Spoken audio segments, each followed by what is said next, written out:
So kung magtayo ako dyan next week, okay lang? Oo, ngayon pag wala nang kumain sa akin, magtatrabaho na lang ako sa'yo. Hindi, tama naman sinasabi nga daw talaga Competition, ang gusto ko kasi mangyari, magtulungan, wag tayo maghilaan. Tulungan, wag tayo maghilaan. Di ba ako naramdaman ko talaga yung ang daming gustong nila, pabagsakin ako. Kahit anumang sabihin nila, hindi ako nagpapaapekto. Kasi at the end of the day, wala naman sila naitulong sa akin, ako pa rin mag-aangat sa sarili ko para intindihin sila. At the end of the day, ako pa rin mag-aangat sa sarili ko. Kapag ka ang puno ay hitik na hitik, talagang binabato yan. Basta lagi ko iniisip na walang nagtagumpay na kasamaan sa kabutihan kailan. Walang nagtagumpay na kasamaan sa kabutihan kailan. Tama. Gumawa ka lang na mabuti, nandiyan si God nakatingin niyan. So, meron kayong gustong ma-improve ko pa, sabihin mo sa akin kasi hindi ko alam In-improve mo nga, di ba? Yung Diba? mga cleanliness. Kung ano man yung dapat na ayusin, sabihin nyo lang sa akin ng personal na hindi na sa social media para hindi naman ako masira. Willing naman ako to improve kung ano man yung dapat i-improve ko. Di ba?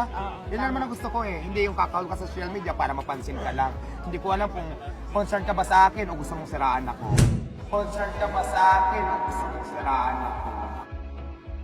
So yun lang naman ang mensahe ko sa kanila. Ayun. Healthy competition na hindi ko kayo tinutuloy na kalaban. Ayun. Ang gusto ko magtulungan, huwag maghilaan. Kasi feeling ko pag magtulungan lahat ng mahihirap na kagaya ko, kunti na lang matitirang mahirap sa bansa. Tama. Dapat pagka may umaangat tayong kababayan, mas lalo pa nating suportahan. Diba? Hindi ata na roll. Ulitin mo na lang ulit. Ayun nga. Maganda ba ako?